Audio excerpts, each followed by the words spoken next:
Guys, good morning. Nababa ako kasi gagawa ko ng aking breakfast. Alam niyo kahapon wala akong ganang kumain kasi nga wala yung aking unikaiha. So, namimiss ko talaga siya nung hinatid ko siya sa bus. Para ako naiiyak. Sabi pa, ang OA lang ng nanay. Ayun siguro talaga.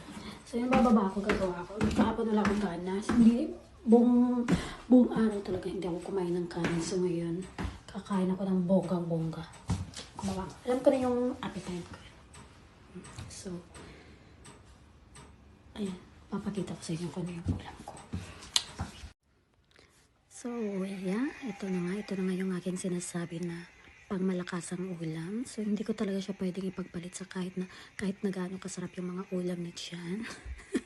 Diba? Ito talaga yung aking appetizer. So, ayan. Kakain ako ngayon ng pangmalakasan.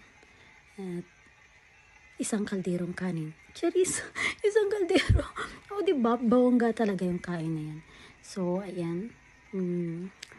Gutom na ako, hindi na ako makapagantay. So, tara. Let's eat. So, bye muna. Thank you for watching.